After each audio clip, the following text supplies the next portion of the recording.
Welcome to the Church of Mabus radio show. It's Friday night. It's 7:05 p.m. Central down in Florida.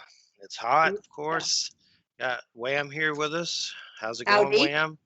Oh, not much. I just spent like $600 on my car this week because some mouse got into the car and chewed up some of the wiring. So seriously. I saw that status. That sucks, really. That's Yeah, so that's not so good. I so now I have to I have these trays that have these mothballs in them that I have to stick under the car every time I park the car and leave it so that and it makes, of course, the inside of my car smell like mothballs. So It's definitely. Well, hopefully they fix it and you can fend them off so they do no further damage. yeah. I have some books I got to get to that mice have been trying to get to, and it's been kind of, it's not pleasant. But I put some stuff down to hopefully get rid of them. But I'm still going through the books, so it's just they will drive you nuts. But that's not here. That's at the other place where I used to live. So, well, I don't like to whack things, but when they start messing with the books, Oh, yeah. I'm gonna go John Wick on you. you know. But my week's been long. May 2nd, my dog Jack passed away, and he was 16. And I just wanted to say a little bit about him to give him a shout out to the grave, so to speak. When I found him, he was in a fence behind a house, and it was really hot, and he had fleas really bad. And I said, "I'm going to break you out of here," because I knew he didn't need to be there. So I broke him out, and then I ended up with him. And because the people didn't want him anymore for some reason, I have no idea why. He's such a great dog. I never had any trouble. The only problems are at the end when he was, using the restroom and stuff. That was annoying, but that's part of the job when you get an older dog like that. So I dealt with it. But other than that, he was always great with all that kind of stuff. But anyway, he would have seizures. And I don't know if he had them maybe from the sun, from being out there, but I would hold him and cry when he had seizures. And it was just sad to watch him go through it. And I would pray for those to go away. And for a long time, he hasn't had them, but he was getting older, and you could tell. And maybe he had stuff going on that we didn't, exactly know it was happening from all that damage from seizures and stuff. And he just 16 years, and you've seen a picture of him smiling. He just had such personality. He was with me in Silver Lake all the time when I was pretty much a hermit. He was with me all the time. We'd walk the trails, so it was just rough, but he was free from pain, so that is a good thing. And it was strange because I thought he was going to pass away, and I started crying and bawling outside and praying, "Oh no, please don't let him." And I saw a weird light flash in the sky, like a paintbrush. And I see those a lot lately when I ask for signs. I don't know what they are. It's a shooting star or something showing me it's there. I'm not really sure, but it's weird and different for sure, because it looks like a paintbrush in the sky really fast, like a kind of like a shooting star, but I'm not sure if that's what it is. But I had that happen when I first thought he was going to pass away. So he hung around for a week or so, and I think he did that to say goodbye, because you could tell when he would come up, his face would kind of shine, and the rest of him was just kind of like a corpse pretty much. But as far as I know, Christina had said something like, "I'm going to take care of him," meaning me, and he winked at her. And he would do stuff like that that was just weird and uncanny. So it's like there was more to him. Well, I'm sure this is true with every dog, but I think they're really more advanced than we think they are. Maybe they still are when they're in the body, but maybe limited some like we are. But the point is, he, I started giving him a dropper and stuff, and trying to give him milk and water and stuff like that, because I felt bad because he wouldn't eat. So I didn't do it that much, but a little bit. But his jaw started to lock, so it was harder to do. Maybe that was him just rejecting it, or just whatever setting in. But I had put him in his place where he slept, and I had gone to Ripley's that day, and I told him, "If you have to go, go. I love you." And I told him I love you so many times I've lost count. And we put on well music for him. That played, and then when I came home, he was gone. And it was strange because that weird well music CD was skipping like weird as heck, and he was dead. And of course, I cried for 3 or 4 days. Today I haven't, surprisingly. and I cry sometimes, but not a lot. The gates opened up, that's for sure. So hopefully that helped my fat heart in some way, for sure. But anyway, I'm burying him Tuesday in Graceville. I don't know what's going on here where I'm staying. If we're gonna, some things could change with moving with her later in the future. I don't really know, but I'm gonna take him to Graceville.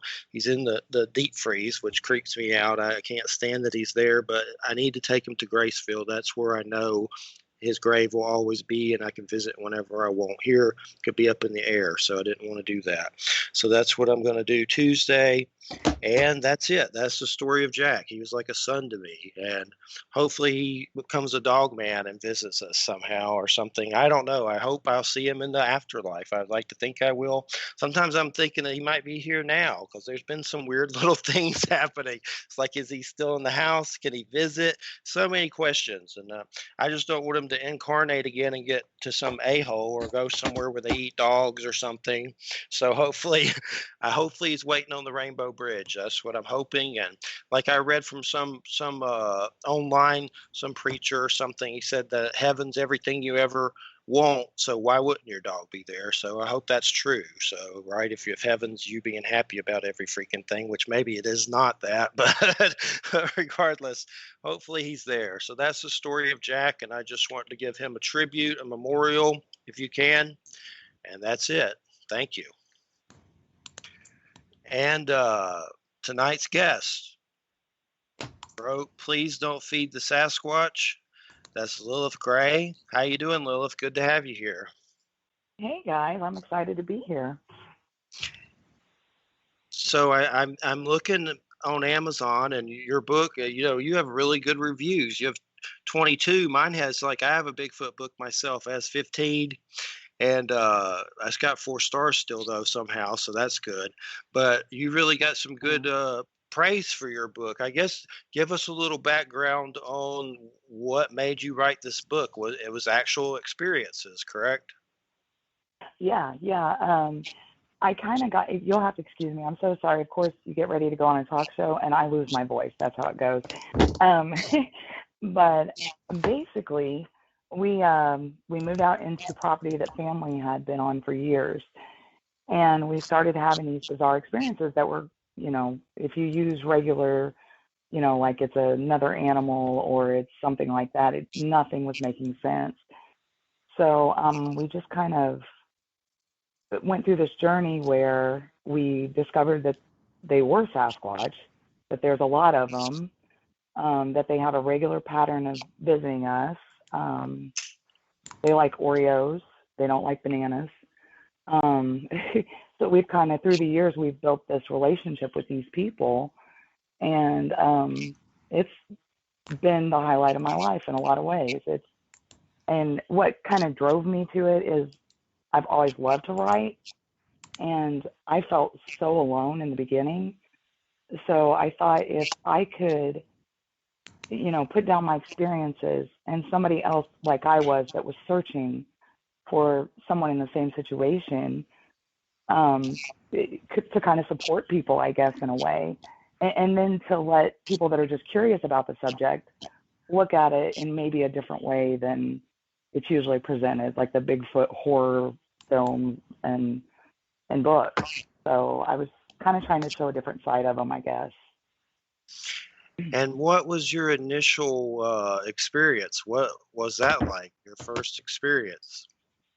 Well, it was kind of funny because I don't know if you guys have ever experienced this, but when I get curious about something in my life or I start thinking about it, whether it's ghosts, Bigfoot, whatever, it tends to kind of bring itself to me. And I had just started, I was a stay-at-home mom at the time. So when I was cleaning the house or taking care of the baby, I would let YouTube kind of roll, and I happened to catch this documentary about Sasquatch one day. And I used to read everything I could get my hands on when I was a child about Bigfoot, So this documentary came on, I actually sat down to watch it. And then more Bigfoot kept rolling through YouTube, and I'm like, wow, So they had mentioned this woman. I had listened to her being interviewed, and she lived next to a really large city. So I bought her books and started reading them, and I was like, whoa, you know, this is happening like right in a very populated area.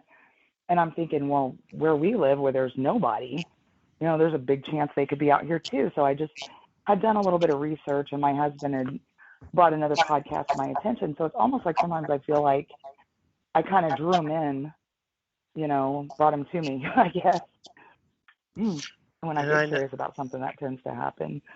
And I know in your book you mentioned some of the languages that you've heard from them sounds very Native American, and you said something about a goodie basket, and I mean it's gotten to that level where you're leaving things for them and stuff like that, and they say thank you.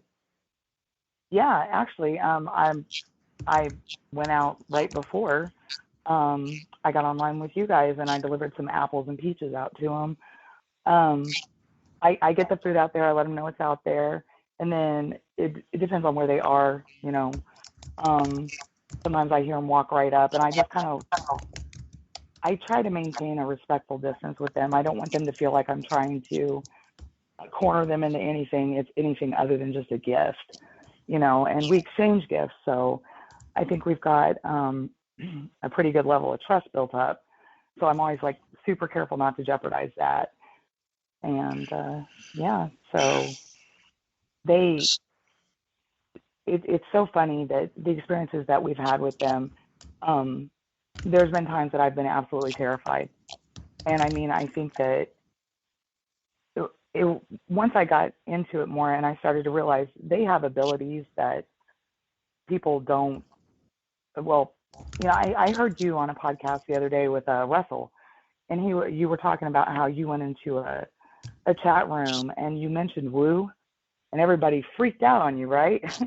they're like, oh, they don't have paranormal abilities, and they do. They absolutely do, and it's so hard to voice that without people automatically like discounting your experience. But when you've had the ability to communicate with them, whether they're in the physical vicinity or not, you know, I mean, I know it's possible because I've done it. So it's just kind of an incredible subject, really. Leads you to all sorts of other things. Well, yeah, I've had people threaten to beat me up for saying Bigfoot's paranormal on like groups, Bigfoot groups and stuff like that. Like they said they'd physically come get me just because I said Bigfoot was paranormal. Of course, I'm pretty sure I said something probably very smart ass back to them afterwards, and blocked them or something. But yeah, I've seen that in groups and stuff. It's weird. It's like, I don't understand it, but it's like, you know, paranormal to me is the unknown.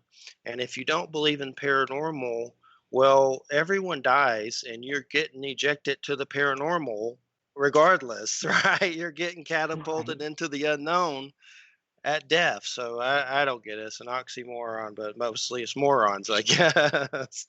But yeah. There was you were talking about the reviews on the book, and I've had to it's not that I have thin skin, but I was fully aware of what I was about to do because I had been researching Bigfoot. So I saw the way that they go after people in the groups. You know, you have a lot of people that are open-minded, they have an open heart, and they kind of know what's going on. But then you have this other group of people that are ready to just take you to the mat if you dare insinuate that they're anything other than Gigantopithecus remnant, you know, and it's crazy. I had a woman, she was enraged with me because I said they were human. And I was like, but they are. They're a sapient being, and we are the only sapient beings. You know, you have sentient beings, but not sapient. And it was just like, wow, she was ready to just take me down because, you know, I said they're human, and they are. They're not an animal in the sense that, I mean, it's like you were talking about your dog, and I'm so sorry for your loss too, because I understand. It's like losing a member of your family, and we love them and we value them. Yes. But when you're looking at it, these are people. This is not some, you know, it's pretty incredible the way that people attack you. And I was expecting that. So, and I don't, honestly, this is one of the first podcasts I've done, because I do tend to just kind of put it out there and just let it be, you know? And definitely, there's so many different theories on them. I've heard that there's some, I know Kawani Laparitis says that, and I don't know if this is true or not, but apparently there's some that are kind of more ape-like, and then there are others that are kind of more human, and he calls them, I don't know what he calls them. One's like ancient ones. There's so many different theories, who knows what's what, but I know that, do you think there's different types, or do you think it's just one kind? I do think there are different types, and there's a lot of reasons I think that. Um, I really studied up on as much history as I could find. The older, the better. I studied on the native connections. And there's been there's a certain town in Alaska that was basically abandoned because, according to them, they were being attacked all the time, like children dragged away kind of thing. I do know that most of the time, it seems like they're here through June, they leave, and then they return September, October. So they've kind of set that pattern. And I happened to be outside last summer, and my husband's like, come here. He's hearing them, but they're not supposed to be here. So I'm like, okay, either I'm wrong, and they're always here, which would be really rather strange because they tend to communicate when they're here, or this is another tribe, another group. And so we were out there, and he said, call to him. So I did. I called to him like I would the clan that I interact with. And they called back. And I said, well, you call to him and see what happens. And he called to him, and it was like the woods blew up. There were roars and trees being broke.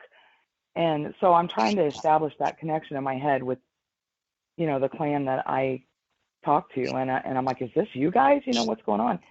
And I got a very strong no go in the house. So I said, come on, let's go, And I know that sounds absolutely crazy to the people that maybe haven't experienced this.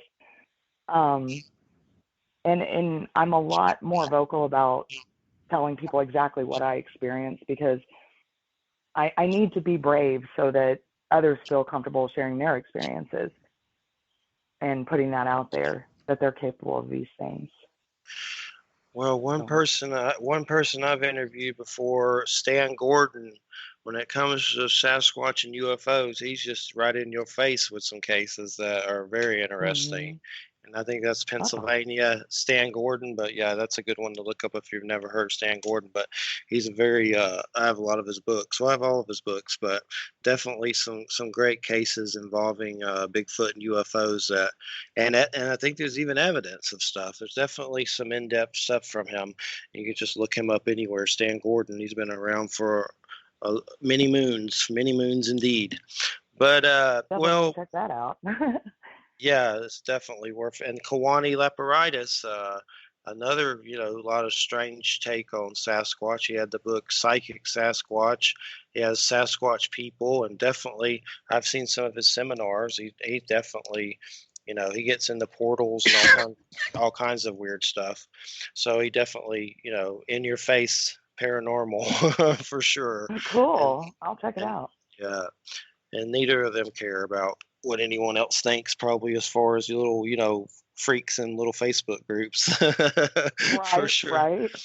But definitely. So you have two volumes of this, right? And both have been pretty successful. Yeah. I just launched the second one about 2 weeks ago, and I also released all the audio I have. I've only recorded them one night. Yes. So, and I still have more that I have to, edit and get out there.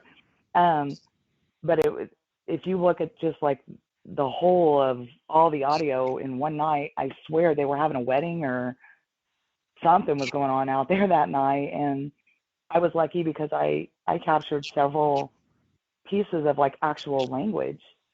There's a little, I think, I can't remember. Let me think. It's on YouTube, and it's the video called Poor Bunny. And it's like 2 minutes, 25 seconds in. You can hear a little boy talk.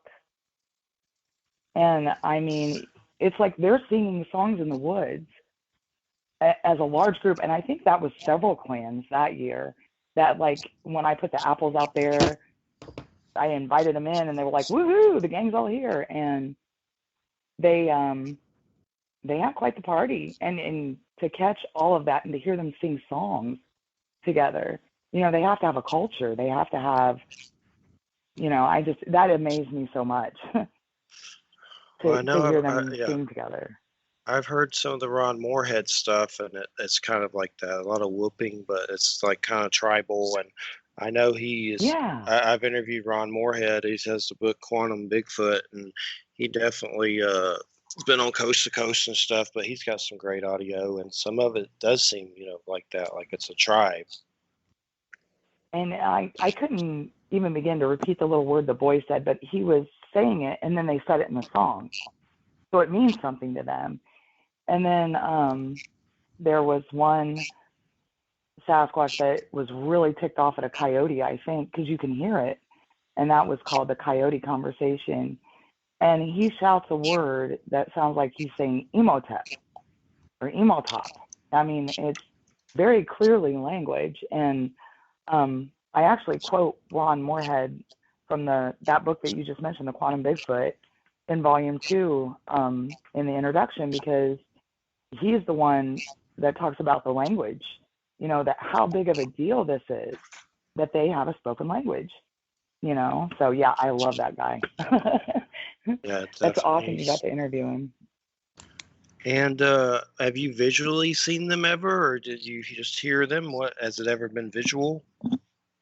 We've had many visual sightings. Some of my favorites have been I got home after a late shift one night, and I'm walking down the sidewalk, and the one I call Big Daddy, he's the one that I have the closest relationship to, that I've stood 3 feet from. He starts honking like a goose, and he's running at me, like bluff charging me, very close. And I dropped my purse and everything on the sidewalk, and he had turned around as he was turned around and ran away from me. So I started chasing him. We were running around the garage. He's peeking at me, you know, and they not only have the ability to speak, they also have the ability to laugh. I mean, it sounds like a human laugh, just much deeper and scratchier, and it's pretty incredible to hear. It's like I say in one of the books, it's the neatest sound I've ever heard, right up there with my kids' first cries, you know. It gives me chills to think about it. And we were like goofing off and chasing each other and laughing. So I do have pretty close experiences with them. There's been times that they goof up just like we do. You know, like in the woods, you step on a stick and you sound like an elephant chopping through there, and I'll get giggling at them when they're trying to be quiet. I've stood 3 feet from one in my front yard. You know, I was walking my dog, and he was right next to me before I even realized it, because they are usually very quiet for their size. Yeah, I mean, You said there were some times that you were scared of them or of, I know obviously there's crazy people that have said stuff about woo stuff to you, but when you said you were scared, did you mean with the Bigfoot? yeah. We had an incident right as I was figuring everything out. And I had been really calm about it because they had shown me just nothing but they were kind. I mean, it didn't seem like I had anything to be afraid of. Like before we knew what was going on, I'd actually chased one with a gun, not realizing what I was chasing. Because they're darker than night, something's getting my chickens. I go out there to protect the chickens, thinking I'm going to deal with the raccoon, and see the handle of the chicken coop being opened, and just see this large black mass. And I'm like, what is going on, you know? But the particular thing that scared me was during that same time frame I had captured those recordings, they had tried to get in the house. And it turned out later, I had figured out it was pretty sure it was one of the kids. And they were after something in particular in the house, but it scared the snot out of me, you know? I mean, my husband isn't always here at night, so due to his job. So I'm here alone with 2 children, little children at that time, and it was terrifying because I didn't know what the heck to do. I don't want to hurt them, but they're trying to get in the house. And you read all those stories of, like we were talking about the different species and what you're dealing with. And, there's Native American legends about cannibalism and, all these things. So that's just running through my mind. And yeah, it was pretty terrifying. And I know you had mentioned this as a pen name, and was that because you didn't want some of these people to, you felt like you were just a dangerous situation? I understand that for sure, just from what I've had happen to Mm-hmm. me when I told my story. So, I mean, have you come Right. across something like that, or is that just something you're just being careful? I'm being super careful. Like I said, I have younger children, so I don't want someone to harass them.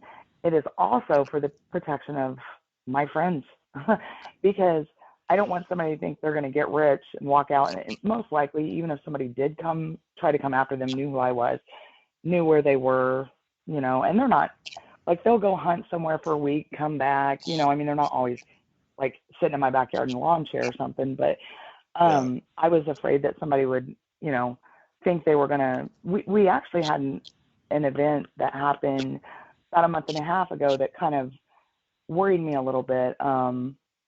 We had my husband. We had filled the basket that day, and they usually come and eat it that night, and then I go clean up the trash. Um, and my husband was in the garage working, and he heard it was probably Big Daddy roaring. And when they roar, you feel it in your chest, like your chest wall contracts. It's insane. So he had walked out of the back of the garage because he's like, "What is going on?" And then he heard them running through the woods, like a large group. They move in a group usually at night like that. And it's like 15 seconds after the roar came out of the woods, then my husband hears a helicopter. And when we went out, like first thing in the morning, he tells me about it. I go out there and look. There's the apples and different things we had left and they hadn't eaten, but the apples had these little, like, I don't know, maybe a 3-year-old Bigfoot bite out of it, just dropped. So they were at the basket. They heard the helicopter. He roared in warning and they took off. So I've heard stories that kind of indicate that they are hunted in a way, So I was like, oh no. I don't know. It could have just been a random helicopter, but I worry about their safety. I worry about my family's safety. I don't want people harassing us or them. So from the get, I have always used the pen name. And you have to wonder what the government knows about them. I'm sure it knows more than they'll ever admit or whatever. I don't know what they know, but I've heard different stories about people seeing them at military bases and weird stuff, or soldiers Right. seeing them, things like that, for sure. So Yeah, I'm I always 100% agree. curious to that angle from their perspective, what they know about them, or do they try to capture them and do weird stuff to them? Who knows? But it wouldn't surprise me at this point. I know there's a lot of connections with missing 411, and I've interviewed David Pilates quite a few times, and there's all kinds of different theories to what those missing people are happening to them. But I have heard stories of rogue Bigfoot and stuff like that, and other things of alien nature. But I know when I interviewed David, I had a written question on Examiner, and I asked about Bigfoot for missing 411, and he wrote me back. He said, Jeff, you can't ask that. And he said, I can't tell families that. But he kind of alluded that there was possibly he didn't want to, tell people that have lost loved ones that it was Bigfoot, which that makes sense. But he kind of alluded that it wasn't, don't rule it out either, in kind of a way. Right. So there may be And some, yeah. not to say all Bigfoot are like that, but I've heard stories of weird, rogue ones. There's some weird story in Kawani's book about one that was a rogue one, and all the other good ones put it in a cave with antifreeze or something, which I don't know if that's true or not, but I read that in one of his books. But of course, that's pretty far out. But who knows? I mean, just like with humans, there may be, crazy ones that, cannibals, like in the stories of native folklore and stuff like that. Mm-hmm. But so what do you think, Wham? And you've heard some dark Bigfoot stories, but mostly they're pretty good, though, it seems. Well, I live up, as you know, I live up in the Hudson Valley, and I when I first moved here, I didn't know that they had Bigfoot stuff and quite a big history, long history of it. And I knew that they had like a UFO history and ghosts, but I didn't know about the Bigfoot / cryptid sort of end of it. And then in I guess it would have been 2013. I think it was 2013. I had a Bigfoot sighting. Which I've talked about on the show before. One of the classic where it runs across the road in front of you, and it clearly can't be anything else. I mean, what idiot human being is 9 foot tall and going to be wearing a furry suit and running upright across a road at 10 o'clock at night in pitch darkness in a very rural area? It's not going to be a person. It certainly can't be a bear.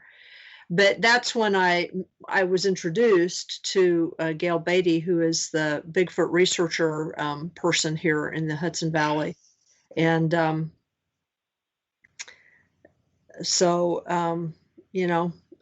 I've found out all kinds of things about him. So it seems like, as far as we know, as far as we can tell, most of the people around here who have experiences of Bigfoot or whatever it is, they're benign or generally positive, but it depends. It really depends. The ones here really, really, really don't like cameras or a lot of recording electronic equipment. You have to be sneaky. Like what Gail has started doing is wearing these goggles that Coleman makes that have these cameras that are built into them, and so you can just kind of put them on and walk around without looking like you're holding anything, like a camera or anything that will take a picture.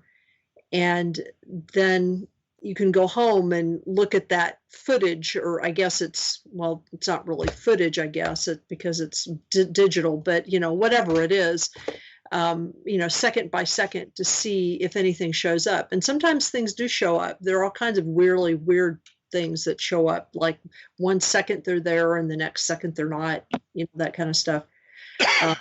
But one thing that she has found very, very useful to do, even though they don't really like cameras very much, they don't seem to mind some of the other electronic stuff. So like, she now goes out to places where people are reporting and take some of the equipment that like ghost hunters take, spirit boxes and that kind of stuff. And she's gotten EVP off of some of these sites. I don't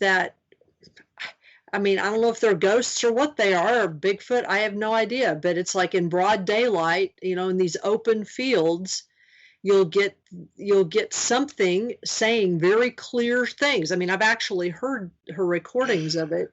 I've been present when this has happened, and it'll say things like, the voices will like give warnings about certain highways or certain accidents that might occur, or it's just weird. I mean, it's just kind of creepy. But it's not like negative in the sense that no one's being attacked. The only things that seem to be attacked here sometimes are animals, sometimes deer,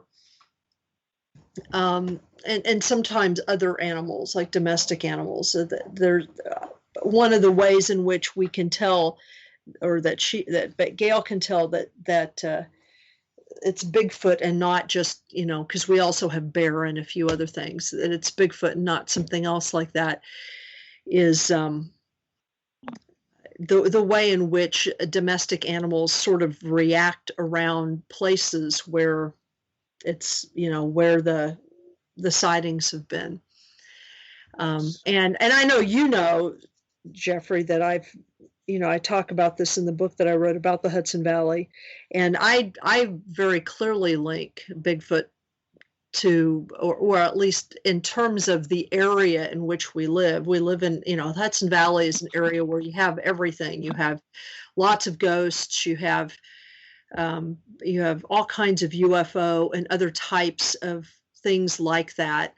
And then you also have cryptids of various types, Bigfoot, but also some of the other cryptids that people have been talking about from time to time. And there is an indigenous, native tradition about some of this stuff as well. The Bigfoot type creature that they talk about, they called Masinkwe, and he was understood as the guardian of the forest, and it was important to maintain a good relationship with him in order that the forest would be a relatively safer place. But you had to maintain that relationship. Sometimes people do report certain kinds of aggressive behavior, but it seems to be more related to the kind of person that they're interacting with than that, because other than that, they appear to be kind of retiring. Like if you go out, if like a whole bunch of people go out looking for them, like they do in some of those stupid Bigfoot shows, television shows, you're not going to find anything. They're just not going to show up. What changed Gail's opinion, she thought for a long time that it was just a large physical animal, and that was it. The sort of, and there was nothing paranormal or weird connected to it at all. And then she had an experience one evening where she and a bunch of people, some Bigfoot folks from Massachusetts, came over, and they had like a FLIR camera, and they cornered what appeared to be a bunch of them, at least 5 of them, in this one kind of hollow area by a stream in the close to where the owner of the property had been having a bunch of experiences, and it was like all hell broke loose. The FLIR does capture, and I've seen the footage, it does capture 5 distinct signatures of something in the darkness. But they were very angry, apparently, about being trapped, about being sort of cornered, and they completely destroyed those woods. I mean, we're talking like woods with large trees, and they were pulling the trees down, snapping them off, throwing stuff, throwing rocks. And then the guys, it was only the guys mostly, got hit with, they can only call some kind of infrasound or vibration or something, because all of a sudden the guys started getting, they said what it felt like was that all of a sudden they felt very hot and like a bunch of vibrations, and 2 of them got really sick, like pretty instantly. But Gail and the other female friends were not affected so much by it, but it ended up driving them back into the house. And one guy, the guy who'd held the FLIR, who'd captured the images of them, was sick for hours, like throwing up sick, almost like he'd been hit with radiation of some type. It was very strange. And they went out the next morning and they took photos of the damage to the woods, and that I actually have one of those photos in my book. I mean, we're talking like large trees were like pulled up and torn out, and it was just because they were pissed. So it really depends on, how they're treated and what they feel like, And I just, what I do is if I go to the woods, I just follow what my native indigenous teachers have told me to do. It's like, if you go to the woods around here, you put tobacco offerings out, you announce yourself, and you try not to go out by themselves. I mean, even during indigenous times, people very rarely went out into the forest by themselves. If they did, it was usually because they had to for some reason, or it was like a vision quest thing. Usually even hunters went out in at least pairs, because it was just not considered safe. Because, I mean, not only because there were, just plain old wild animals around, but because, as my Mohican elder told me, the woods are not your home. The woods are where other people live. They're the houses of other folks. So, you're going into somebody else's house. So, it's important to be polite and to understand that, so that if you accidentally, trod into somebody's territory, you can say, I'm sorry, and get the hell out. So that's sort of how it is in the Hudson Valley. Thanks. That's a good tell for sure. That's about the I know the original Bigfoot story was like them stomping around a construction site doing stuff where they got the name Bigfoot. Like, I don't remember the details, but the old ass story, where they named it Bigfoot, was like a weird story, like where they threw barrels or something like that. Right. They messed up a construction site, and they called it Bigfoot. So it seems like it's neat to know that, that environmental, they probably get mad when, people start building stuff on their houses, like construction and stuff. So that's a neat angle. I don't know if you've ever seen the movie, what is it? The Letters from the Big Man. It's a Bigfoot movie that I've interviewed Christopher Noel, but that Lily, what's her name? She's in American Horror Story. Lily Rave's in it. It's a pretty weird movie about Bigfoot, but there's some strange things in it about the government and Bigfoot going quantum and stuff. But for sure. So, Lilith, you say that, do you have native roots yourself? I know you mentioned the Cherokee a lot and everything, and you think for sure they're native. Sounds like they're a tribe to me, of some weird lost tribe or something. Maybe they're not lost, but they're a tribe. Actually, I do have Native American ancestry. I'm not 100%.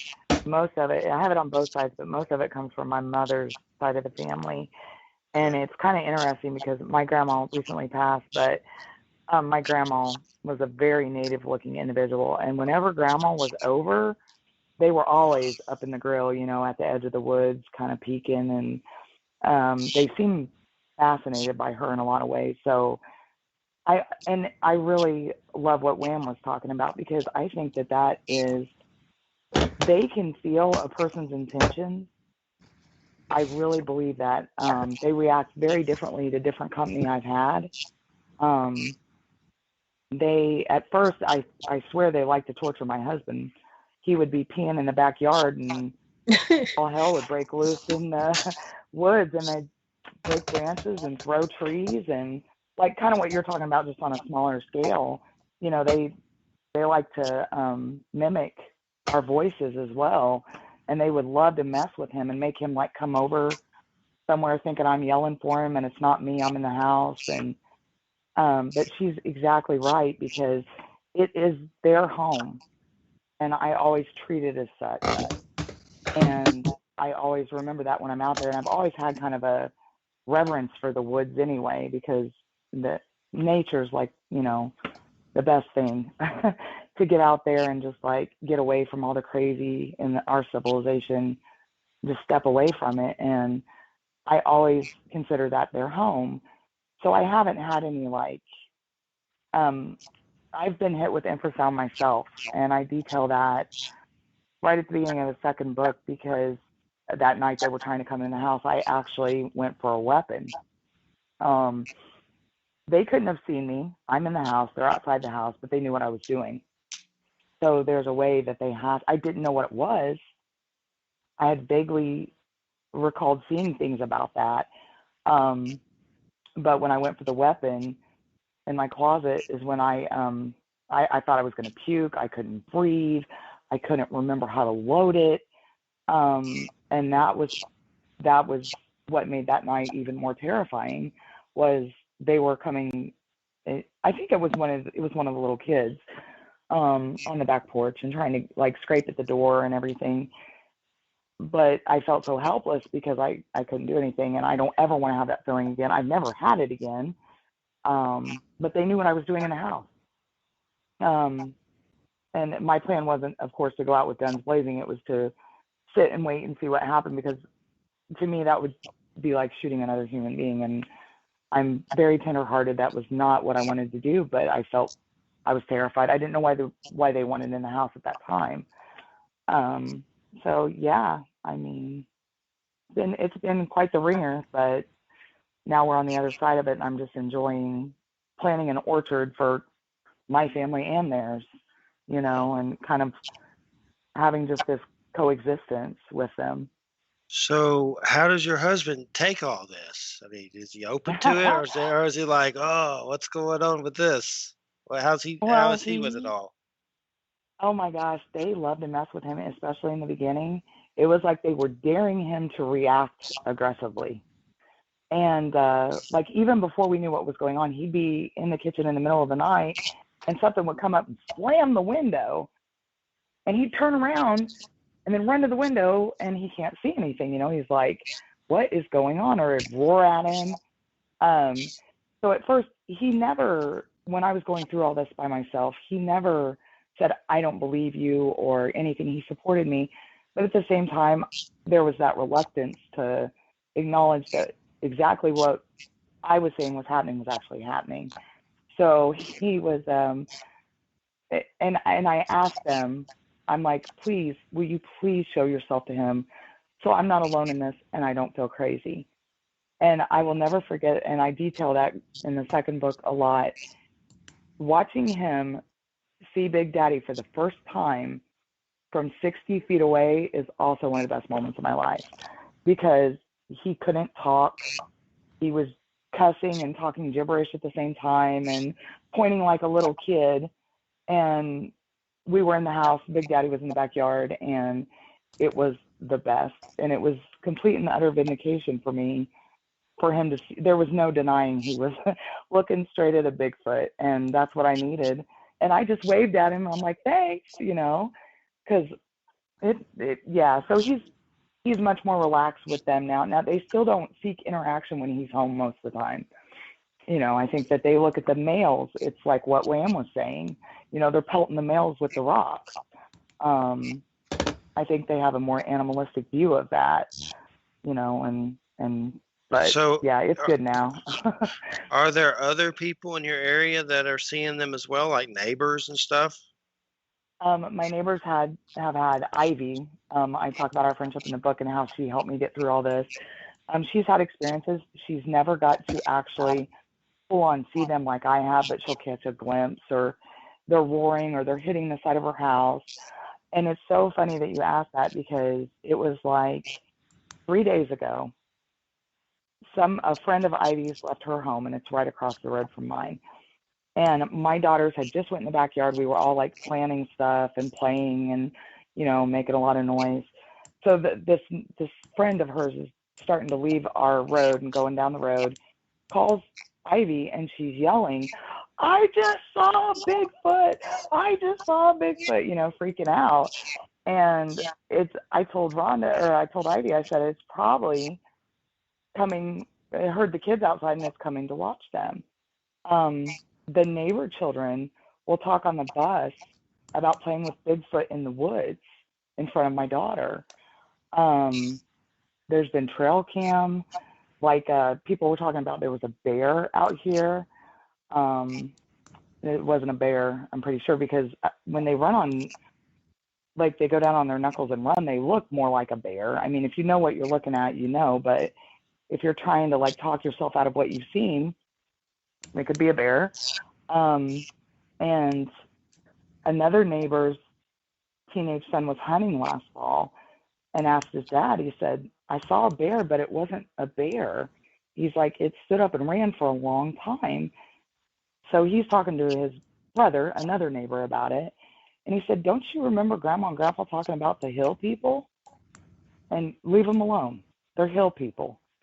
So, you know, and I mean, you think Grandma or Grandpa now, that was probably early 1900s, you know, the time they were Yes. alive, talking about the hill people, you know. So, yeah, I'm not the only one that sees them, I think. But most people out here with their experiences, they kind of just, they're afraid everybody's going to think they're crazy, I'm sure, you know.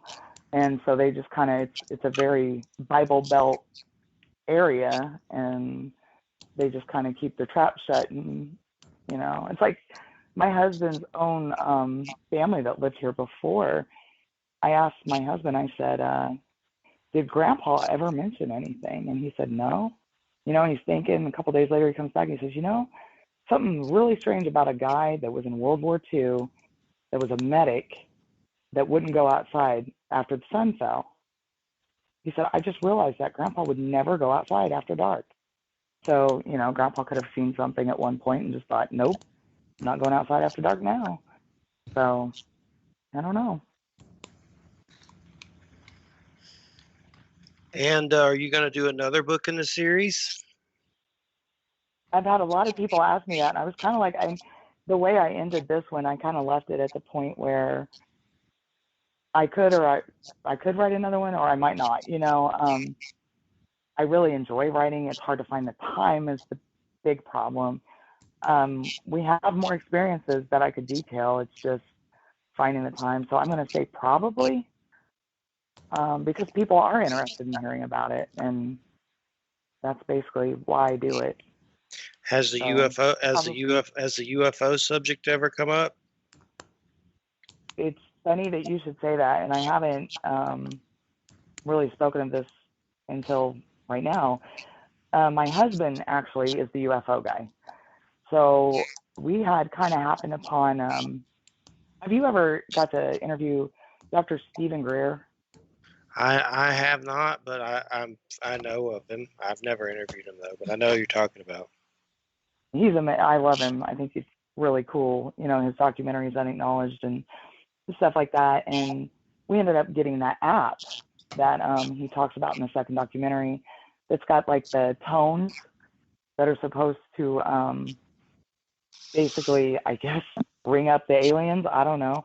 And we had decided. I'll have to check it. I'll have to look into that. You definitely should. And I haven't even heard about that. So there must have been paying attention during that part of the movie.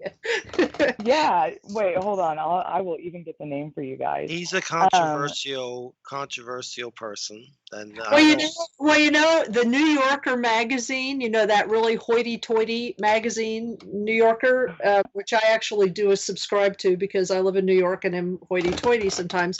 It has a huge spread this week. Like, we're talking one of the largest articles I have ever seen in the New Yorker about UFOs. And Stephen Greer and Leslie Keene are like all over it. Let's see if I can find the name of that. Oh, it's CE5 Contact. So now they got an app that you can just call the aliens up. Oh, cool. Pretty cool. I would have to look up his name, but I've had Stephen Greer's friend on, and he writes fiction books. He wrote a shark book called Meg, and let me see, I can find it, Meg book, Shark, and I should remember. I have terrible memory, so that's why I can't find it. But Steve Alton, that's who. He's a fiction writer, really good guy. He's friends with them. We got into UFO stuff a little bit, but that's about I've never interviewed Stephen, but yeah, I've talked to his friend, and I know they're pretty close, and I think down here in Florida or whatever. But yeah, I mean, UFOs, the disclosure word, I try to stay away from that word. That's like, still trying to get that. I guess my problem with it is the government's so corrupt. I mean, I don't know if they're ever going to come clean on everything. I mean, I think there may be instances where their government's pretended to be UFOs and done weird military testing and told the public it was UFOs. They're just dirty. So it's hard for me to say, oh, I'm waiting on the government to clarify this, you know? I agree 100% on that. I don't trust. Yeah. No. But I've had personal experiences with UFOs. Wham has. I've seen stuff over multiple houses that I've lived at. I've seen some weird beings that I don't know what they were, but they could have came from UFOs. But that's why I Right. do the show. And one of my big ones, I've seen beings of light many, many times. And the UFO stuff, it's weird. But I definitely, I mean, that's one of the main reasons to do the show, because I've seen it. If I hadn't seen any of the stuff, I would probably not be doing the show. Once you see it, you get kind of addicted to it. And, I couldn't stop researching it and talking about it and looking into it. And it became an obsession, and it turned into the show. And here I am 13 years later, gone completely mad. But anyway, here we are. The mess of That's us. okay. We're all a little mad. Yeah. Well, I forgot to tell the most important ending part of that story when I was talking about Gail and the infrasound. Okay. I don't know why I forgot this, because this is like an integral part of the story. What an idiot. I must be like way too tired tonight. But anyway, they were out there. They were out there, and all this crap was going on. Trees were being pulled out, and they were being hit by infrasound and sort of driven back. Lots of noise. Rocks being thrown at them. They were kind of yelling, because they were freaked out. And then all of a sudden, she said, and I'll never forget when she told me this, because this was the moment that changed everything. This is why this is so important.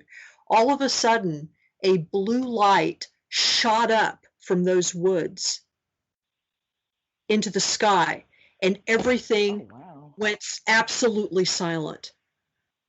Huh. Like instantly silent. And that was what completely freaked them out. If nothing else had freaked them out beforehand, that freaked them out. And so that they like ran back to the house. And she told me, she said, because I when I had first met her, and she was like so insistent that Bigfoot was just a physical being, just a, Gigantopithecus, whatever. And I was just asking her about stuff. I'd had my sighting, and I'd kind of looked into it a little bit, because I hadn't known that much about it. I'm a UFO person, like, for years, so I hadn't known that much about Bigfoot. I didn't really have much of an opinion one way or the other. And so I kept asking her questions about it. And I remember she was like, "Nope, I'm a good Catholic woman, and I'm not going to go in for all that weird stuff," right? And so when that happened, and that light went up and everything, it was, when she was telling me about it, she goes, I don't know what to think about it now, but I think that you were right, that there's something else going on here, and it just really scared her. So now now a lot of times, if there's like, if somebody's given her reports or something, and it turns out that there's some UFO or ghost kind of element to it in some way, because some people have like poltergeist things that'll happen. Mm-hmm. It's not that they will try to come into the house, but whatever house is being surrounded or affected, will have like weird crap go on inside. And if that happens, I'm one of the people that she will have come with me, because she says, the questions to ask them, and I guess it's because I'm not that scared of that stuff, but she's terrified of it. So maybe it comes from being the type of Catholic she was. I don't know, but no, that light shooting up into the sky and everything going silent. Yeah. So they were Wookiees. I guess. Chewbacca. Yeah. Space Wookiees. There's weird things, with them. I mean, who's to say some aren't physical? My co-host Jay thinks they're physical. He's seen one, and he will not come off of it no matter what you do. I give him hell for it. He thinks they're physical only. Who's to say some aren't physical? Then they die and they become like a spectral, like a ghost. So it could be those alive and dead ones. Who's to say, some aren't like aliens? And who's to say the Bigfoot, like the native people, the native hold the star people in reverence and do dances and, you know, whatever, have secret stuff they know about them. The Bigfoot probably do too and have some connection with those stars, the sky people. So it's definitely weird. But if you look at native folklore, I mean, they talk about crazy giants and stuff. Some of those stories, the giants grab you and throw you in a spiked basket and eat you. One of my favorites is the hairy man and coyote story, which I don't remember the details, but I know there is one. It's like coyote and Bigfoot hanging out. I'd have to reread it, but I know there is one. That's a good one for sure. That's true. They do hang out. I've seen it. They do. It's like they're dogs. Yep. Have you seen? They hang out. Have you had any dog man stuff? No, and I always it's like the alien thing when we did the app and we actually had something happen and then the Bigfoot got involved. It's like I try not to think about Dogman because I'm scared. And I heard a story about somebody it was on Sasquatch Chronicles, and it's actually not too far from where I live. And they're talking about this woman, and you could hear her voice shaking. She was still so afraid. I don't want anything to do with the Dogman people, and I hope they stay far, far away from here. I've interviewed Linda Godfrey. She's gets into all that stuff pretty heavily. I know there's one town that she mentions, and I don't remember where it is, but some sheriff, like they got all those werewolf stories, people reporting Dogman, and they got so many they like kept them like there in the office in a giant box or something, some weird town, I forget where, but there's some interesting stuff. But yeah, scary for sure. I had one experience where I thought I saw a Bigfoot when I was a kid, but I wasn't sure. It was a weird experience. I was with this little bully kid, and we were hanging out, and we saw something, but I don't know if it was Bigfoot, if he was just messing with my head. But it was weird because I came home and told my mom, and the police came out, and I drew a Bigfoot. But the police said they went out there and spider monkeys escaped or something. So I don't know what the hell happened. I was very young. Anything like Bigfoot. True. I started to say. I was very young. So, I mean, I was impressionable. So I kind of like, I don't know, iffy.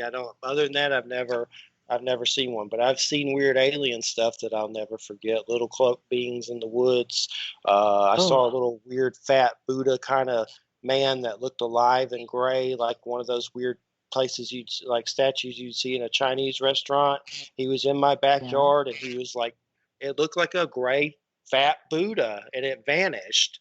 It might have been my dad.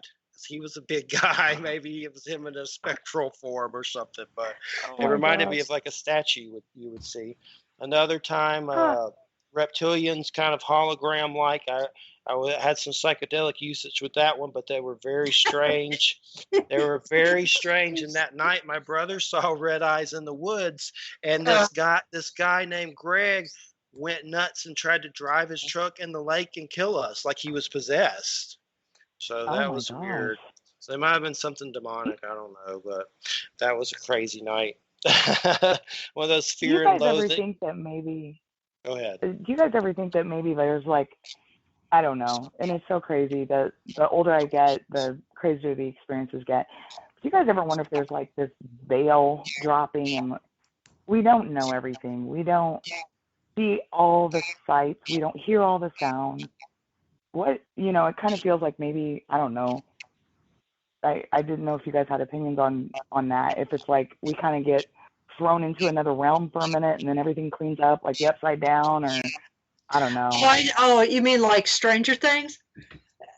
Yeah, kind of like that. Like if it just like we kind of flip over into something else for a minute. I don't know what I'm trying to say. Well, I think that there are times and places where there are, I don't know whether this matters. I don't know whether all of reality slips or whether or not for a minute my mind slips.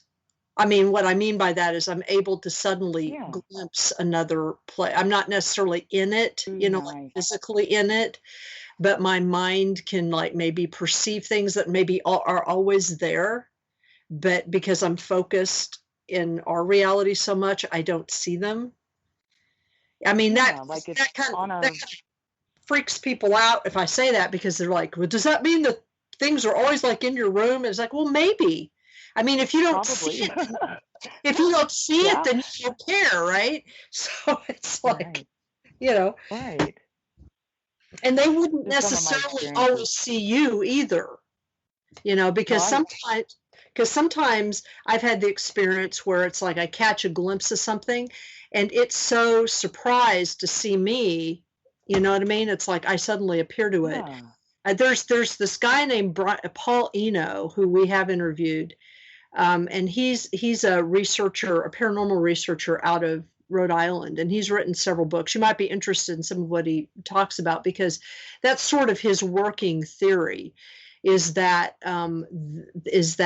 there are many different sort of layers or levels or phases, I guess is a better way of putting it, to reality. I guess, you know, they would be called, some people would have called them dimensions at one time, but that makes them sound like they're two separate, you know what I mean? And he has lots of really fascinating stories about people who have apparently encountered a real kind of like experiential evidence of this, you know, and that and he uses this as a way of explaining certain types of ghost phenomena and possibly Bigfoot phenomena.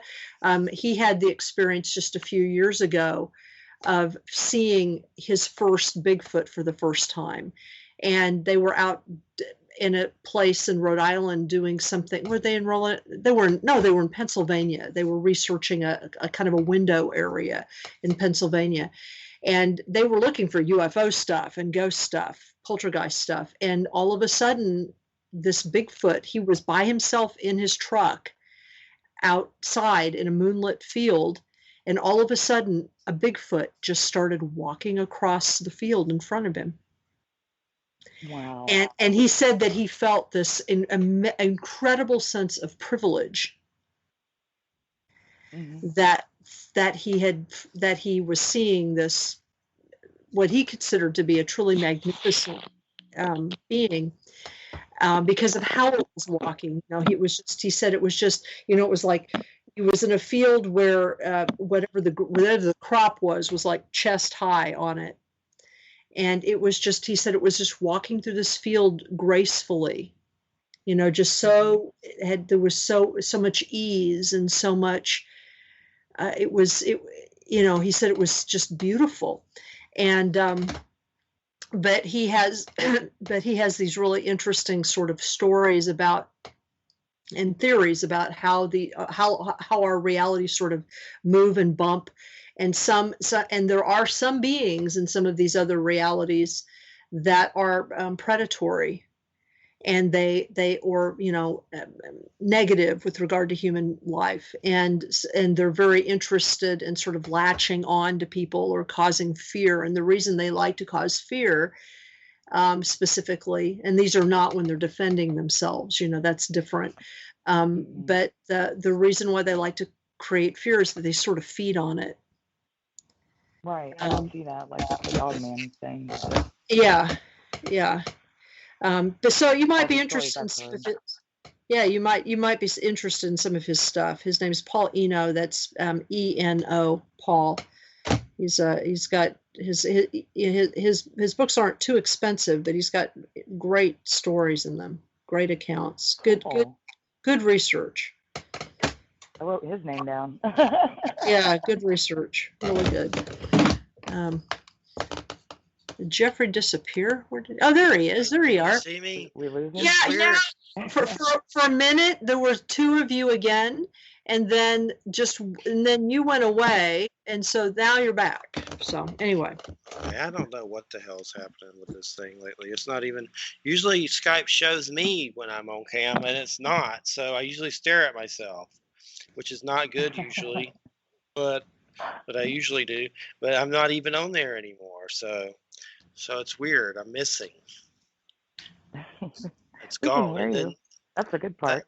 That's good. And she's seeing two of me for some reason. So yeah, I see two of him. You know, it's very weird. Maybe I'm seeing the one you should be seeing for some reason. I don't know what the hell's happening. It's not that I need to see two of you or anything, but you know, it's not a terrible. I will recommend someone else, and I'm sure Wham would agree. Artie Clark, Six AR, Clark. yeah, Yeah. Artie Six Killer Clark. If Yeah. you look, if her name's ARDY and then CLARKE, which it'll probably come up under that, but I know my middle name's Six Killer. But she puts out these books about, she goes from tribe to tribe, from North America to South America, and gathers star people stories on her own and puts them in books, and they're on Amazon, and you will be amused Cool. and amazed for sure. There's some good ones. She gets them from Awesome. tribal people, and there's probably Bigfoot stuff in there. I don't remember, but there's all kinds of stuff. They're really good. And I need to see. I don't know if she's had anything come out in a while, but I saw this just real quick off the cuff to tell Wham. I saw this video, this crazy place called Dark Outpost. It's this dude that makes videos, and he's always lying about crazy stuff. But anyway, he did one that said, Michael Aquino, where is the satanic cult leader? Is he still alive? And so I told Don Webb, I sent the video to Don Webb just to let him know. And Don Webb goes, yeah, I got him here on ice. We're waiting for the new monster so he can play Grandpa.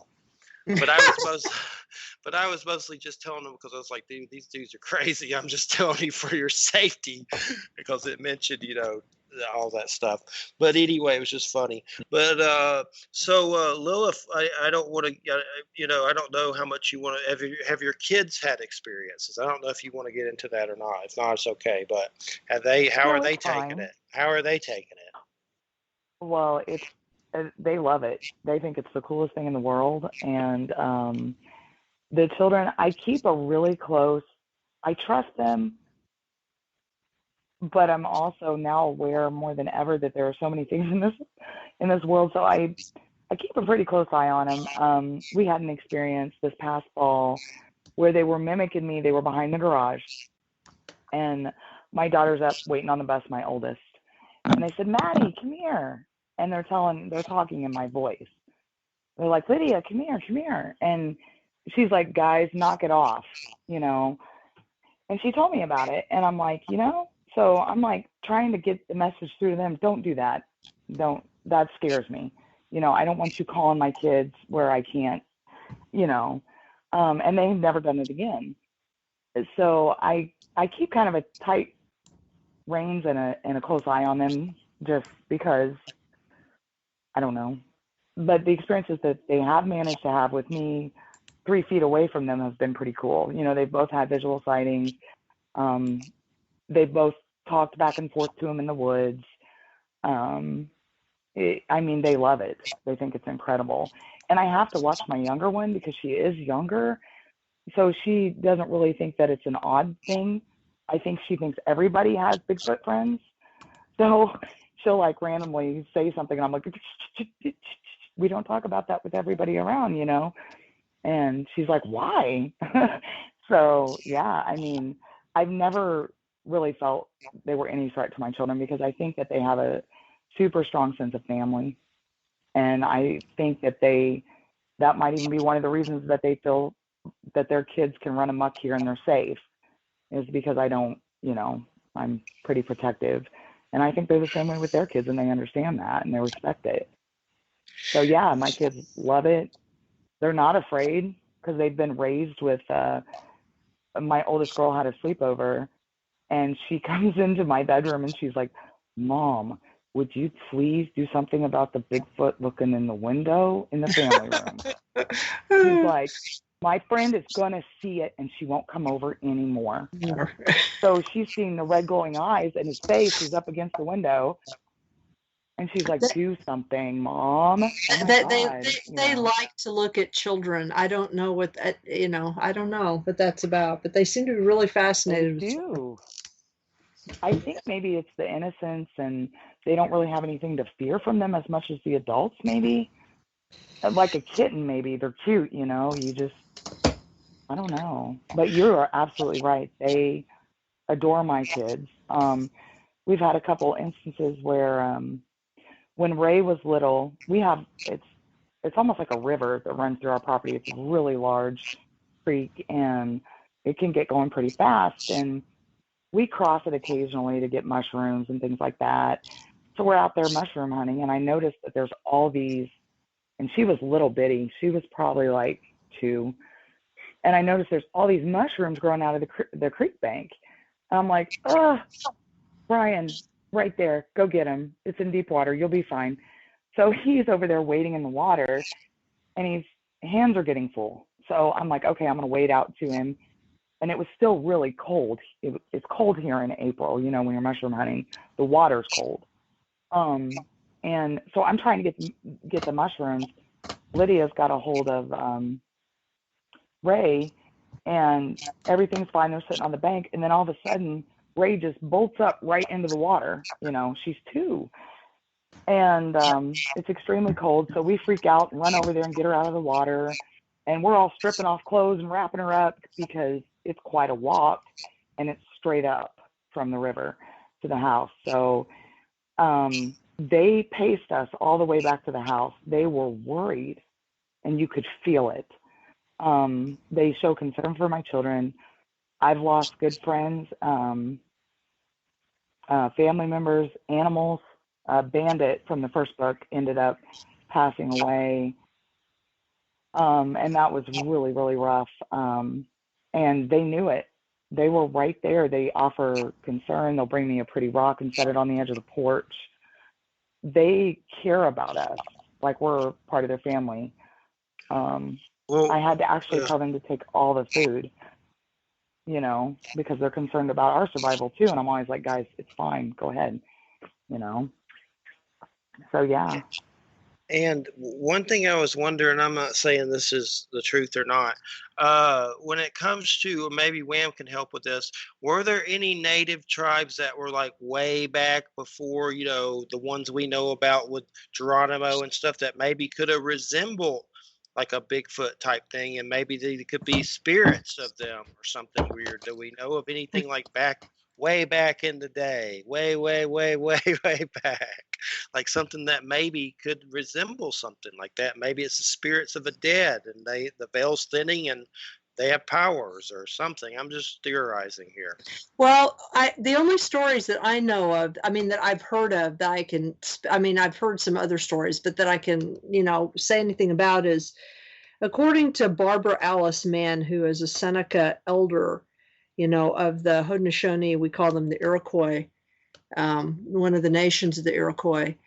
She talks about how, at least in some of the older stories, that there is that there are stories about a race, I guess you'd call them, of beings that had reddish hair and were very large and were cannibals. And they, according to the stories that I remember, she said that according to their stories, the ones they knew about lived in the Ohio River, the Ohio Valley, the area that we now call Ohio. And the reason why they're not there anymore is because there was a concerted effort on the part of the Iroquois at the time, and in alliance with several other native groups, to wipe them out, to kill them all, because they were dangerous and they would hunt humans. And was that the Lovelock Cave incident or Love Something Cave incident? Well, this is a long time ago. I mean, this would be like thousands of years ago. And they said, and according to what she says, it's rumored that there were a few pockets of these beings that survived, like a few pockets that survived in the Northeast, like up where I live, and a few other places, but that they had mostly disappeared. So, you know, it's not anything recent. But they were large and they were hairy, and they were, but they distinguished those from what we would call Bigfoot now. They make a distinction between those and what we would, so it's not like they were Bigfoot. They were a different species, a different race, if you will, whatever. But that, and she talks about how there are other native groups in some places, like in the northern plains, that have some similar stories, but I don't recall exactly right now what all they are. But that's what I know about that. Now the who is it? The Ojibwe talk about a group of people. I can't, and they've got there's a book. It's called the Mishomis book. It's a great book, by the way. It's a book that it gives you the sort of the basics of Ojibwe cosmology, but it's written really simply, like, I mean, it's for adults, but it's written kind of in a format like it would be for kids. You know what I mean? So you get to like learn all the words and everything. But it's called the Mishomis book, and they talk about, the person who's written the book talks about the beings that they call Bigfoot, and that they were an ancient race descended from this one being, this original creation, who was associated with trees, and he could sort of like merge with the trees, you know what I mean? Kind of merge with them and go into the other world and then kind of come out of the tree. It's very interesting, that the way that they depict that. And but they were an ancient race of people, or species of people, and they were like one of the first creations. Is that book by Edward Benton Benai? Yeah, yeah. Okay. Yeah, it's a great book. It's a great book. In fact, it's like, if you want a primer on northern central Algonquin cosmology, which the Ojibwe is sort of like the center of that's the book to get, because it's really easy to understand, and it's just amazing. It's just done really well. It's an excellent book. And it's so many books to get. And well, and it's I'm making a list. And it's like well, it's stuff that has been that the medicine lodge, the Ojibwe have like what's called the Medawin, which is it's a lodge of esoteric teachings that has survived, through colonization and everything. And so they have like secret ceremonies and stuff like this, but this is all stuff that has been agreed upon to kind of give the world. So there's a weird movie with Kevin Costner in it, and I don't know if you've ever heard of it. It's got real crappy reviews, but it's not bad. I've seen it. But he moves into this house, and this native weird tribe lives in his backyard. And they're kind of like lizards or something, but it has like nothing to do with kind of like lizards. The new daughter is what it's called, but it's worth checking out. But it reminded me of a weird tribe, but it's strange because you're like, what the hell is Kevin Costner doing in this horror movie? That's kind of weird. It's fun though, but it just reminded me of the long lost weird tribe stuff and all that. So this is the book you looked at, the Mishomis book? Yeah, sure is. I just found it on there. Yes. Saving it in email so I can find it later. Send it to me, so. Well, it's kind of crazy because sometimes when they should leave like footprints, they don't. I mean, there is an element to them that's almost like they have this ability to blend in when they shouldn't because they're so big. I mean, there is a lot of things that and I think a lot of Bigfoot researchers miss out on things because they're not willing to consider these aspects of this, these people. They're not willing to consider it. So, yeah, I mean, it's pretty cool. You kind of fall down the rabbit hole and end up reading quantum theory and, I know there's a lot of trash Bigfoot shows, but there is one that's kind of been making some some different kind of waves, expedition Bigfoot. They've actually got weird, bizarre lights they've caught, and it's not cheesy. Like they seem really good. Because compared to the other crap that's there, they seem really great. But I heard recently, I haven't seen the second season, that they got a DNA hit and it actually came back as something strange. But there's some actual, I don't know if you've seen it, but if you come across that one's actually pretty good. And I know there's tons of trash for sure, but that one actually, I need to watch the second season because they got a weird, like maybe UFO, and they were there for Bigfoot, but they're kind of like, I guess, open to that too, and they're not like goofy and stuff. So I mean, it's pretty good. But that's one checking out. I need to catch up on it. Expedition Bigfoot, and I also know the new Skinwalker Ranch show started back up. That show's a circus. If you really want to be amused, watch that one. That one is the secret of Skinwalker Ranch. What's so crazy about that, though? That's an area with a lot of activity and Bigfoot, but people on the show are getting real radiation burns and having to go to the hospital. One skull got messed up and like something bad happened. He had got very sick, had to go to the hospital. Like there's weird stuff. And now these people are on this show. Like it used to be owned by Robert Bigelow, but now Brandon Fugel owns it. And they openly announced that Jeremy Corbell did a documentary about it and openly announced that it was, studied by the government. And it's on the History Channel. But the last episode of season 1, they were basically letting in government spooks to share information on cam. So it's definitely just for the it's crazy because I believe they really are getting radiation burns out there. But there's also strange because there's some kind of computer that they call Satan there, and that's kind of weird. It's definitely a weird show. Right. Weird.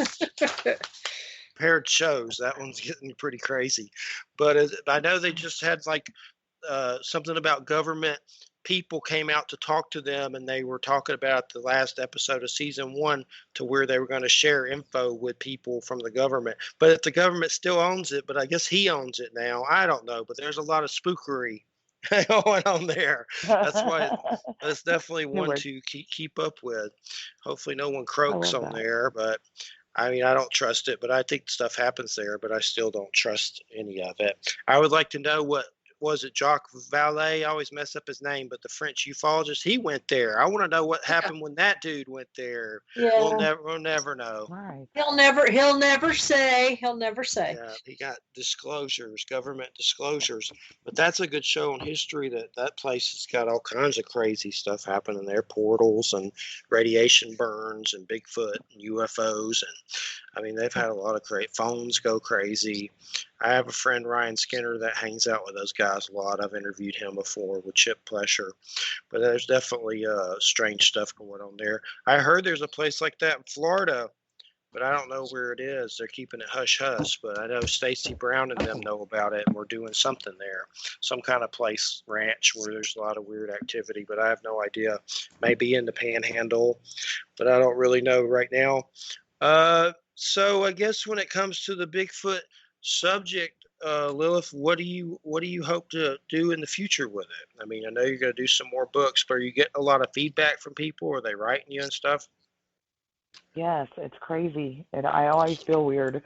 It makes me happy, but I'm like, well, actually, right now, it seems like the more I learn about them, the habit, predictability, they like that.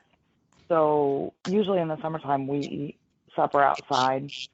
And I've noticed the last few nights, especially, and I talked about the neighbor being called about another neighbor seeing one heading over this way. And so I'm going to try to just keep working on that relationship and keep the predictability up. I don't know if you guys have ever read Autumn Williams' book, Enoch. And that actually took place in Florida, from what I hear. I've heard of it, but I've never read it, but I've heard of it. Well, and that's kind of like, when I read that, that was a big comfort to me when I was feeling a little, because the first book I read, the woman I was talking about that lived close to a big city, she was terrified. Like, her books were written through like this lens of terror the whole time. She kind of seemed to view them as an enemy, and in Autumn's book, you know, Mike develops this friendship with Enoch to the point that they sit down and eat together, you know, and I'd like to get to that point. I'd like to get to the point where, you know, I can sit with them face to face. I don't know if it'll ever happen, but that's actually my goal. And if I got to that point, I don't know if I would tell people about it. You know what I mean? Because it, you know, I don't. I mean, I think there. Well, it might be kind of like sacred. It might be kind of sacred, you know. That's what I'm saying. Yeah, it's and that's kind of where, like, I wasn't sure if I'm going to keep writing. There are events that have happened that necessarily, and I've shared a lot. I mean, I've been very open about stuff, but at the same time, there's a couple of things that are just kind of too precious, you know. And that's where I want my goal is about developing a friendship with these people, and that it lives on with my children. You know, like I said, I'm getting older, but I'm out there planting fruit trees like crazy because I always want them to have a place here, whether I'm here or not, you know.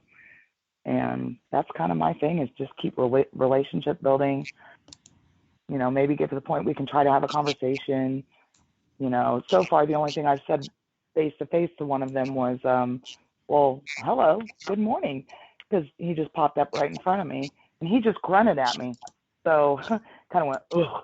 And I'm like, you know, would love to get to that point where I could actually do that, but I would always, their protection and their comfort is more important to me than any book or recording, or, you know, I just keep going in that vein, I guess. I'm educating people that are curious about it, and so many times they're depicted as monsters. It's like you said, the trash TV, you know, and they're not monsters.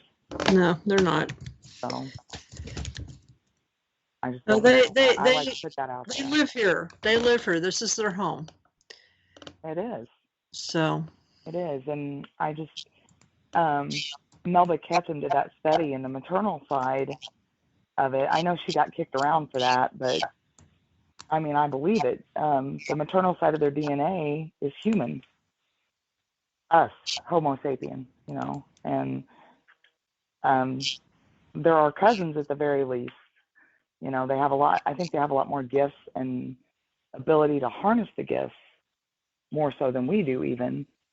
But I view them as part of my family, so that won't change, hopefully, ever. So, yeah, that's kind of where we're at. Just keep tracking, keep learning about them as much as I can. People talk about being experts and stuff. I don't think anybody's an expert. You know, I mean, how could we be? We're all learning. I kind of look at them as like they're kind of my teachers in one way, and right. I'm teaching them another way, you know? So I know I feel very lucky. Didn't you say something about a helicopter or something? Or has there been any government possible weird stuff anymore? That's what stresses me out. The helicopter thing, really. And I try it, like that movie Goodfellas. Have you ever seen that, where the guy's like freaking out and you're in the helicopter? Yeah. I felt like that for a while. And I've heard stories about kill teams going in and just annihilating families. And some people have even said that the Patterson Gimlin film was presented in one way, but there was something else going on. And I do worry about that. I know that sounds kind of crazy, but I don't ever want to be the reason that they're pursued, and that they can count on them being here because I've said that, you know. So there are different times they come and go, but I don't really share that information. I know that sounds crazy, but they tend to have a pattern, but I'm not going to like be like, hey, because try to watch it. I got something I just remembered that I'll tell y'all that I saw, and Wham will probably find this amusing. There's a new series on Hulu called Sasquatch. It's by the Duplass brothers, the guys that did Stranger Things. And let me tell you what it's about. I forget the guy's name, but his name's David something. Uh, but this guy is a journalist, and he's done serious stuff. He's infiltrated Nazis and hung out with them, pretended to be them, and exposed them like Aryans and crazy stuff. Another weird thing that happened to him: he was assaulted when he was younger by someone sexually, a man. So he started writing about going to kill this man and stalked him and got arrested for it. But he's a serious journalist who heard this other story that took place. My God, now I can't remember. It's this place where there's a lot of weed that happens. Spy Arc, or something like that. It's like all these counties. It's in California. I'd have to look up the name. It's Spy Drop or something like that. But a lot of weed stuff. This is a documentary, and this is really happening. They sell weed like crazy there, and it's been going on since like the 70s. People come out there, Mexicans, hippies, and turf wars. They say there's been murders there, so many they can't even keep up with. Well, one night this guy was at this place, and there were tweakers, and he heard a story that they found some I guess they were Mexicans, 3 of them dead, and they said a Bigfoot killed them, and that the area had like their remains everywhere, and it turned into like a true crime story. So this guy heard that night, and I guess later on in life it drove him nuts so much he finally went after it to find out what really happened. And it starts off with the possibility that Bigfoot did it, and he goes and interviews all these Bigfoot people that are in the field, and I forget who they are. I think Meldrum's on there. There's different people, but anyway, it turns out into a true crime thing, and it was basically, I don't give too much away, but it leads to, of course, human monsters. But it's a really good. It's 3 episodes, and it's a hoot. There's weed, there's Bigfoot, there's crazy drug dealers, and he's even getting scared being caught up all in it. I mean, it's worth the watch. It was really good. It's good, but it's called Sasquatch. It's on Hulu. There's some guy named Bigfoot Gary that looks like a Bigfoot that grows weed out there. But basically they say there's so many dead people out there, they can't keep up with it. The police can't keep up with it because all these people are like killing each other over weed. He says since weed's gotten legal, it's gotten worse. Like there's a black market, it's gotten bigger for some reason. But it's on Hulu, but it's definitely 3 episodes of fun and disturbing and Bigfoot. So, I've got like a list of things to watch. Yeah, and it's read called now. Sasquatch. But that guy got molested, and he was going to go kill the guy, and he wrote about it in like a big newspaper that he was thinking about killing the guy, and they arrested him. Wow. So that's serious journalism. But that made me respect him more, He's a good journalist. And I know he infiltrated like crazy Nazi stuff too, because there are pictures of him, and he infiltrated them and pretended to be them, and like I guess did their journalism on it or whatever. He's lucky he's alive, but it's definitely worth the watch for sure. So has anyone ever approached you to do more like episodes or TV or anything about your books? No, I pretty much kind of had those off, I guess. Yeah. I don't really want to give away, like, for instance, I say we're from the Midwest, and that's as close as I've ever got to really. There was some British guys that if they made their way over here, I offered to let them stay here out in the tent.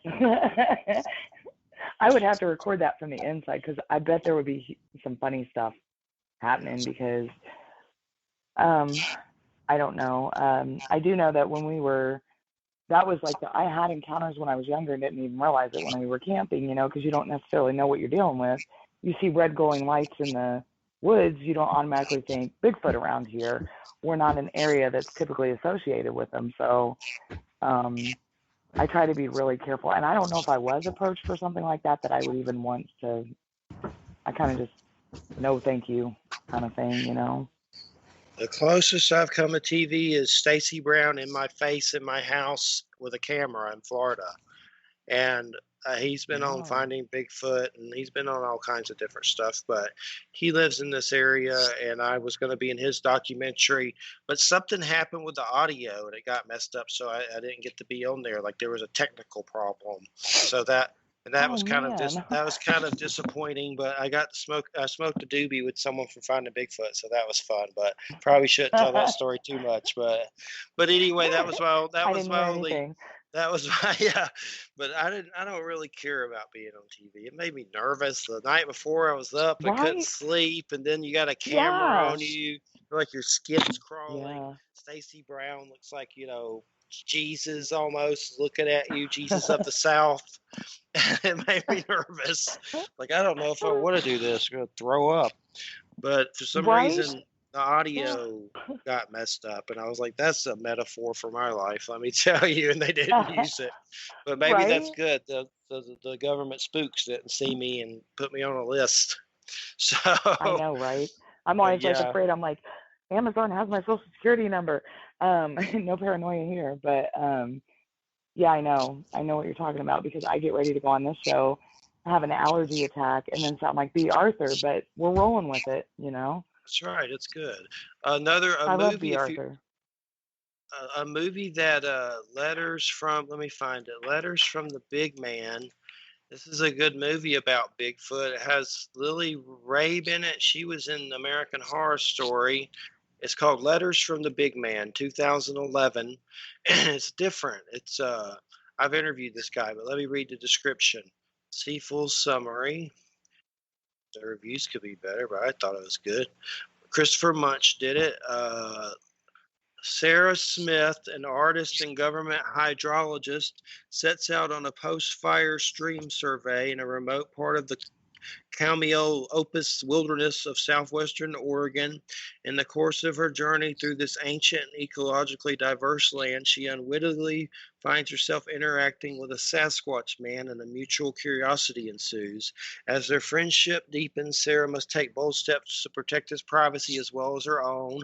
And I know there's a weird helicopter scene in it. I remember that. I have it somewhere, but just kind of a weird one. That's kind of a strange one. I think it's on Amazon Prime or something, but Hmm. definitely a weird little one. That's got it's I don't remember how long it is, but it's probably an hour and a half or less. But that's Letters from the Big Man. It's got a good I'm gonna Bigfoot in check it that one though. out for sure. Has good Is it based Bigfoot. on a true story or? I don't know. I think the guy's had some Bigfoot stuff before that he's done, but as far as I don't remember. But I know I interviewed him in written form, but I don't remember where it is now. I don't think it's online. Oh, I found a They're weird thing that. prettier than they're prettier than they make up in most movies. What about They are they? they they kind of they depict them, at least the tribes that I've seen and the people that I've seen, because it always kind of in movies they look so monstrous, I guess, and like the people that I've seen that I've interacted with, the children, they're beautiful. They're not scary. I don't see any, you know what I mean, like monstrous qualities other than they're massive. Um, that that always just kind of in movies, they're always kind of the way they depict them. You know, I mean, they're not like you're not looking at like Brad Pitt or anything. It's not like that, but you know what I mean. It's just They, it always they throws me off that they make them look so scary. seem tribal. And Like they're is that a people. good word? Very tribal. Like kind of like a Very tribal, yeah. maybe Yeah, like that's perfect because whoop, yeah. I just knocked something over. I found an But interview today that I did from New Dawn magazine with Stephen Strong. It's about the Aboriginals and Star People. It's on New Dawn's site. I didn't know they had put it up like on a page. It was in their magazine, but he said hanging out with them oh, was like hanging out with extraterrestrials, just their mannerisms and the tribalism. So mhm, Bigfoot probably kind of like that on some level, kind of like yeah, Aboriginal or something like that. yes, Old school Aboriginal. But right, right. it was definitely tribal, I would think. But I've never seen one. I don't. Sometimes I don't understand why they appear to these people that seem like they would shoot them first and sell them. Right. Like some of the people you see on the I know. documentaries and stuff are, don't want to name any names, but like Justin Smeja Right. and stuff like Oh that. yes. Yeah. I Which talked I to don't even. somebody, and I don't know if that's I true. can't name names because I can't. But I talked to somebody who said, because I had mentioned that case because it was really, they were talking about that a lot right when I started really like figuring out what I was dealing with. And the person that I talked to, I said, well, who knows if that was even true? And they said, no, that was absolutely true. And they live on that coast and had, like, through the Bigfoot network, you know, and I was like, wow. So they said he actually wasn't lying, but, you know, that I was know that that was quite the case. I know he was on the documentary and the DNA came back as a normal animal and he cried and stuff, but you never know with people. You don't know Right? who's telling the truth and who's not. You can guess, but until you're sitting right next to them and seeing it, you just don't know. I mean, you can guess Yep. and use your intuition and hope it's right, but you still don't know in the end. It's kind of like with dying. I mean, you can guess what happens, but you're probably not going to know until you die. So, on that note, well, it's been great having you on the show. We appreciate it so much. I got to start closing out. Do you have a website or anything? Is it just on Amazon? That's the best place, and it's Don't Feed the Sasquatch. Yes, that's Amazon. Please Don't Feed the Sasquatch Volume 1 and 2. And I also have my YouTube channel, which has the recordings up that you can actually hear them speaking, roaring. And then there's pictures. And I'm on Facebook, Lilith Gray. All right. Well, we appreciate it so much. Thanks so much. And yeah, send me some of that audio. I'll listen to it or look for it, or if I can find it, and I'll check it out. But thanks so much, Lilith. Great having you on. We've enjoyed it. Thank you. Thank you. Thank you, guys. Thanks. Have a good weekend. All You right, too. everybody. Bye-bye. You're listening to United Public Radio. We got about 4 minutes left, and let's see here. Skype is so weird. Oh, I know. It's driving me They did, crazy. they did something to it. I don't know. I kept hearing a little feedback noise. Did you hear that at all? Like I heard some weird stuff a couple times, yeah, but then it would go away. It was like kind of for me, it was like a weird little hum. like Bigfoot talking in the background. A big little Bigfoot hum in the background. I think it has something to do with phones. I don't think Skype likes phones anymore, or something like real phones, or something. Because I've noticed it. I've noticed it with a few interviews, and it's just some weird little. Because it's gone now. So I mean, I don't know. I have no idea. But okay, she dropped and everything. It's like, I mean, I don't know. She's. I'm not gonna say she's not telling the truth. I don't know. I guess she seems pretty average in terms of like Yeah. the stories we've heard. Yeah, it seems like something's happening for sure. But as far as, it's just hard when you don't see for yourself. And same with my experiences, unless you're standing right next to someone. I'm trying to have Bigfoot experiences. I'd like to. But what I was going to say, why do they always appear to Republicans that want to shoot them in the face? Like, I don't It's like maybe they're too trusting. Well, daring them on, maybe. I don't know. Yeah, maybe so. But I know Justin Smija, I written interviewed him, and I get all kinds of feedback at the Church of Mabus site about that. People pissed off about that. He's lying, and maybe he is. I mean, I don't know. I wasn't there, but it's possible. But you just don't know. But yeah, it was a good interview. It was interesting, and it's sad that we have to hide ourselves from the physical 8 people. The physical Bigfoot people, they want to beat us up because we're woos. I hate that. Like I don't even go to Bigfoot groups really anymore. I haven't been in any in forever. But I've been in some a long time ago.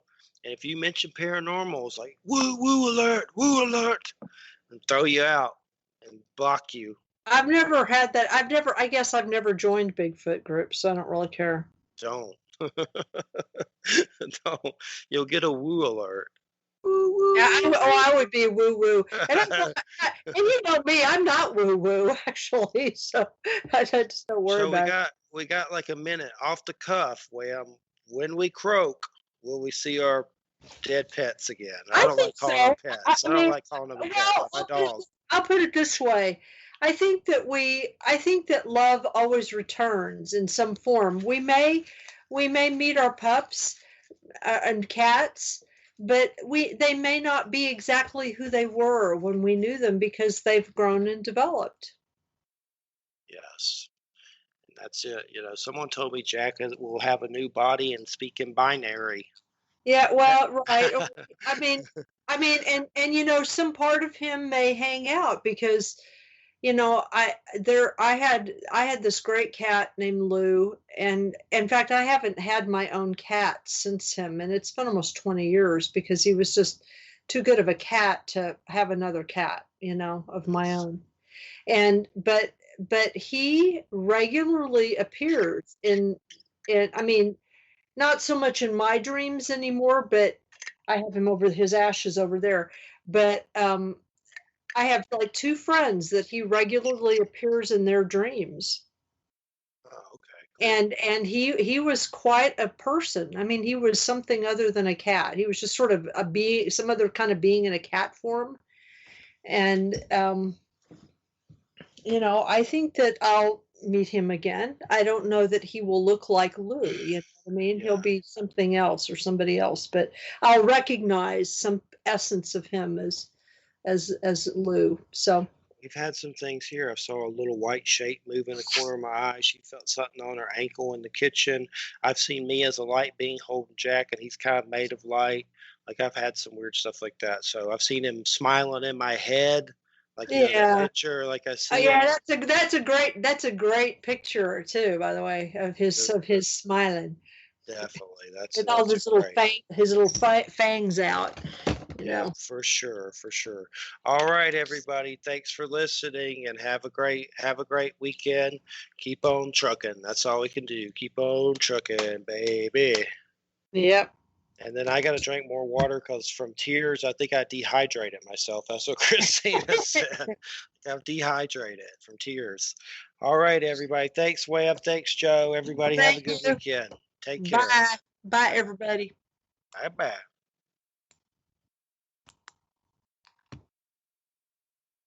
Let's see here. Go ahead and close this out, I guess, Joe. My back hurts. All right.